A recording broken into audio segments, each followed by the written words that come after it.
Hello, I'm Richard Ridge for BroadwayWorld. National Asian Artist Project celebrated their 5th anniversary gala called Past, Present, and Future with a production supervised by Baayork Lee and Richard J. Alexander with musical supervision by Kevin Stites. And we celebrated with the company at their after party at Hop Key in Chinatown.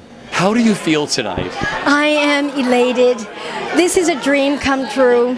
My 5th anniversary, and Richard J. Alexander brought us to the top of the mountain, and we are screaming because we're not jumping off. We're going on, and it was just an incredible evening. 150 performers just giving their all for NAAP, and the audience, their response was unbelievable. So I am so indebted to him. I am so grateful for my company, my staff, everyone who made this possible. This is a dream that I've had for 25 years, and it's come to fruition. And what can I say? I'm going to celebrate tonight. I'm going to thank you so much. Well, let's just talk about your organization, what this means to you. 5th anniversary gala, that's a big deal. It is a big deal because, you know, when companies start, you don't know if they're going to last, especially a non-for-profit company. And I think because of the support of the parents and my 50 children and the school and the choir and all of their support helps me, lifts me, levitates me to just do it, to go out and just do it. And here we are, putting one foot in front of the other, and we've arrived. But you know, you created the golden age of Broadway. I mean, you have Bob Avian here, Margot Sappington. You recreated these incredible numbers with your kids tonight. Yes, I did. And you know what? I wanted them to get the real deal. I didn't want somebody's, touring company. I wanted to get Karen Baker, Gower Champion's assistant. I wanted Bob Avian to do the Dream Girls because I wanted our actors to get the real essence of the numbers. And that was really important because I could have choreographed myself, but no. How can you? It doesn't get any better. It doesn't get any better. They did the Broadway choreography tonight. They did the Broadway choreography tonight. If you could sum up the best part of this experience for you tonight, what was it, Baayork? It was standing on the stage at the end of the show, You'll Never Walk Alone, having my children starting it, and having that presence of 150 people behind us. Never walk alone. What did tonight mean to you? Well, tonight meant a lot of things. Just hearing from Bob Avian, who's in the next room, crying at the end of Act 1. It was just wall-to-wall showstoppers. And the idea is that, opportunity for Asians. When I saw Oliver last year, I was very moved. And I wrote to Cameron and said, wow, this is a really important organization. And I said to Baayork, I want to help. We never imagined taking on something so monstrous and huge, but to have all those original stagings of all those numbers, it's almost Lee Theodore American Dance Machine. It was the Asian Dance Machine tonight. But it feels really good. It was their 5th anniversary, and this was a real celebration, So it can only go up from here. But having Ted Chapin in the audience, and Ken Fallon, and you, and just Julie James, and just the community was here, and on a night where there's so many fantastic valid things going on, fundraisers, and Monday nights are getting really tough in the benefit business. So our peeps showed up, and we gave Big Asia, Big Broadway. You had a packed house there tonight. This beautiful orchestra, these incredible musical numbers recreated as they were seen on Broadway. I live for Kevin Stites. I don't work without him. Him, Mary Mitchell, like the cream of the crop of musical directors that I've been lucky enough to work with recently.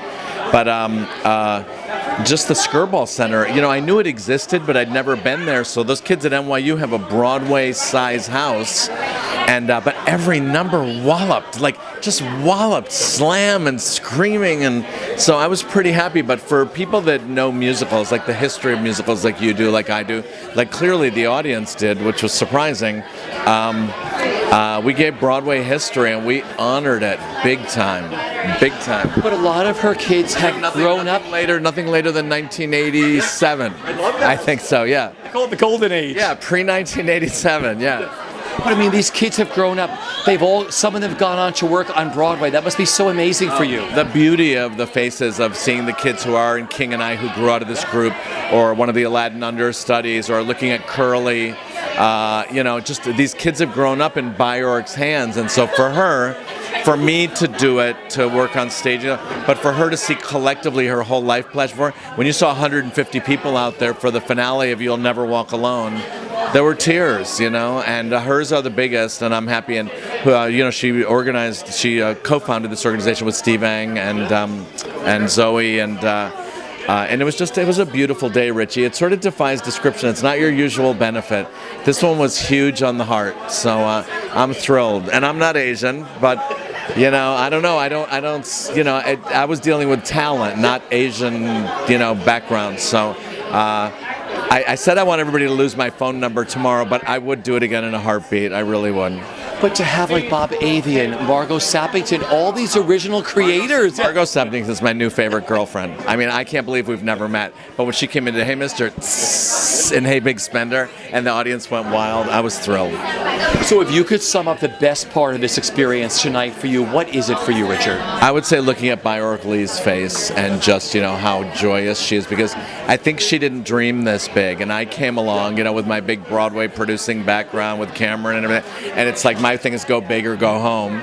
And of course, this was daunting to her. It was really daunting, but I said, I promise this can happen. And we had the workforce and the people. And, God bless Kevin Stites. This one was tough. This was music from every genre, and that orchestra kicked it. Oh, yeah. Kevin, tell me what tonight meant to you being a part of this 5th anniversary gala for NAAP. Well, it's a huge, huge event, and it's such a good thing that Baayork has done for 5 years. You saw 130 people on stage tonight, all that were touched by that program. That's an amazing thing to be a part of, and it's a whole lot of work. I mean, there was a lot of stuff on that stage tonight, every style in the world.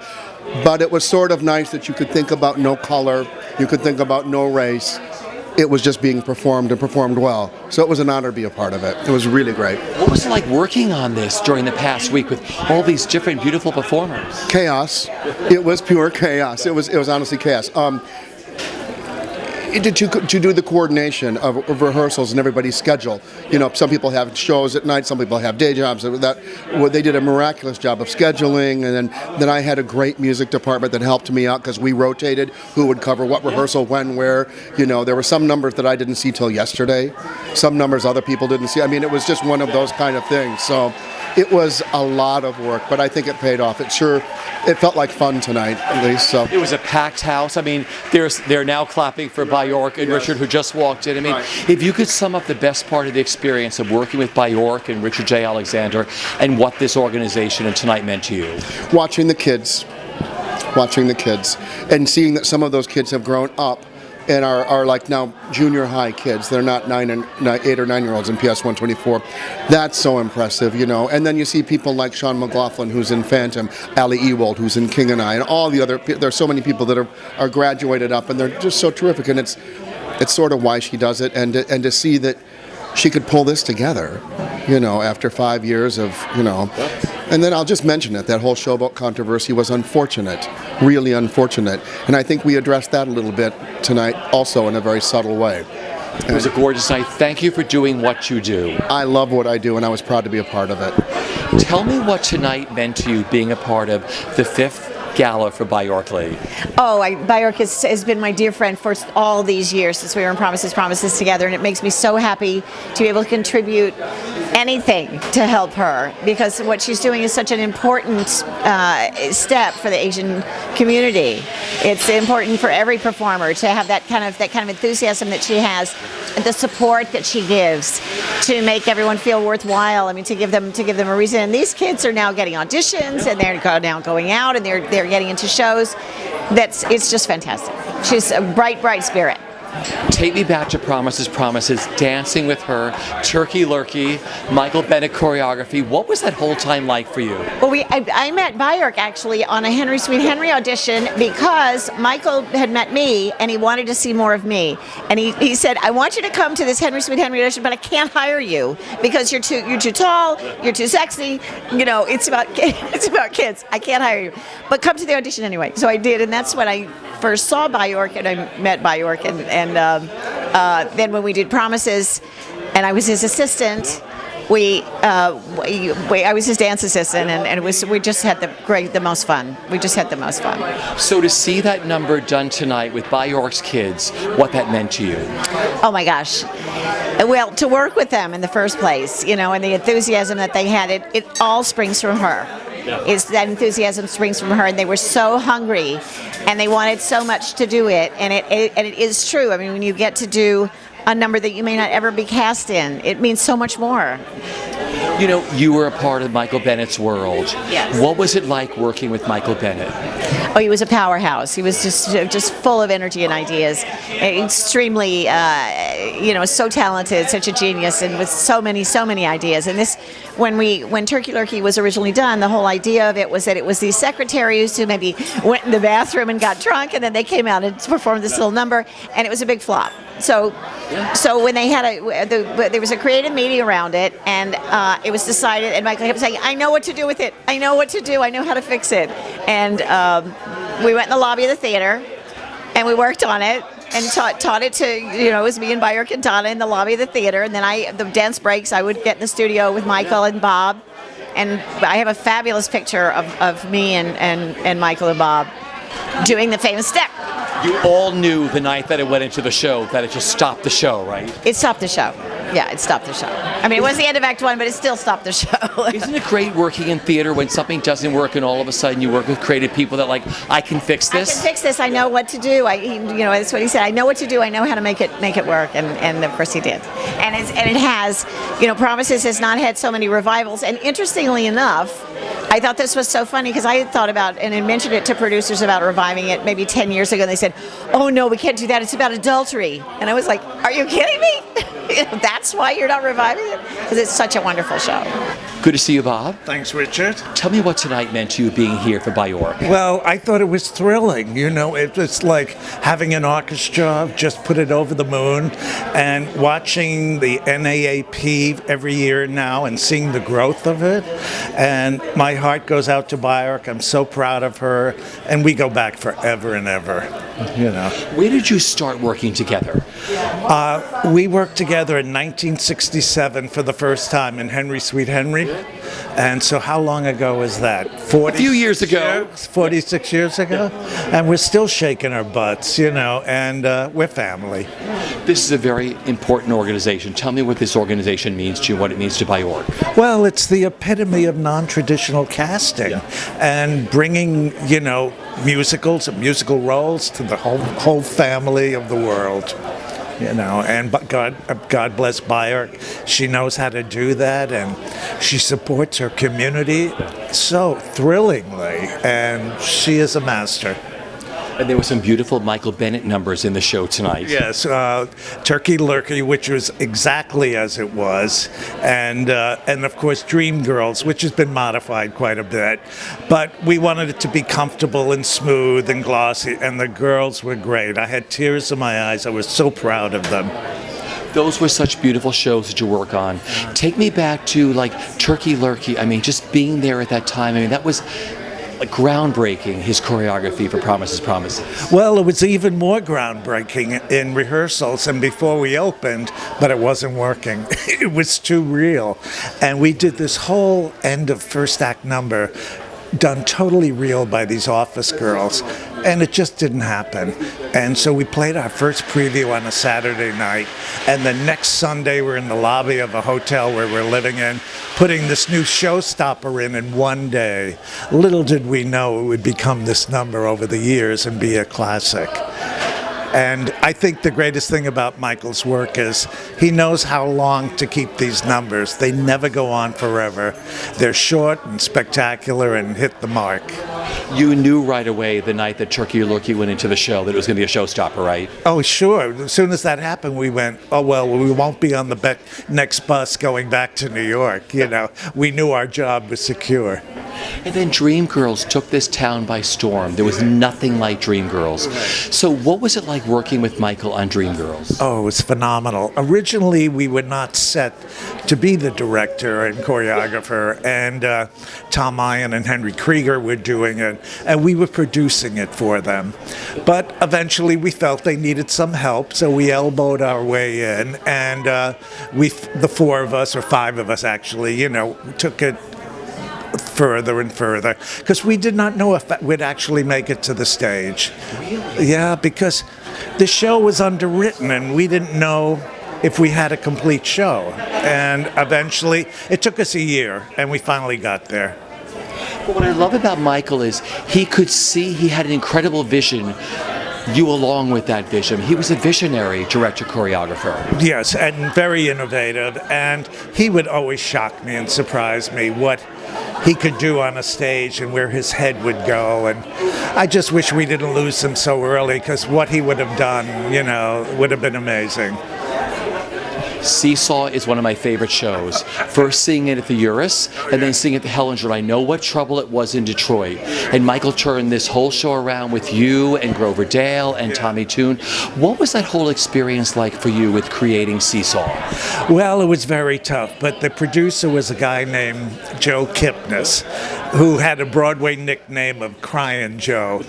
And so he asked Michael to come and see the show in Detroit. And we looked at it and we said, oh, let's not take it over. It's just too much work. There's so much to do. And then Crying Joe started crying, and Michael fell for it, hook, line, and sinker. And we said, okay, Joe. And we took it over. But it was a huge mountain to climb. And we practically did all of it over. And we never got to finish it for Broadway. When we finally sent the tour out, we finished it. And it was so good. I wish that was the version that opened on Broadway. But I have the fondest memories of sitting there. That is one of those shows from the 70s that is burnt in my brain. We loved watching the show. I mean, you see it as giving birth to this like incredible baby, I'm sure, right? Oh, absolutely. And you know, Cy Coleman and Dorothy Field, I thought in my lifetime to work with them was spectacular. And it was a wonderful experience. And I had a good time, but it was tough. It was really hard. Well, every musical is hard. None of them are easy. But you know, you saved this musical that might have closed in Detroit, that had a nice run in New York, and had an incredible run on the road, first at Lucy Arnaz and John Gavin, and then I believe at Liz Torres and John Raitt took it out again, right? Yes, but that wasn't our our production, but it was not one that we did. But yeah, we started with Michelle Lee and Ken Howard, and then John Gavin and Lucy, who was wonderful. They both were. What are your favorite memories? What's your all-time favorite memory of working on Seesaw? Do you have one? Oh, golly. I don't know. My mind is such a blur from all the musicals we've ever done. Some of my funniest stories are from Coco, which we did with Katharine Hepburn, where Michael was just the choreographer and I was the associate. That was a tough one. Making Katharine Hepburn a musical theater star, not easy. But you did.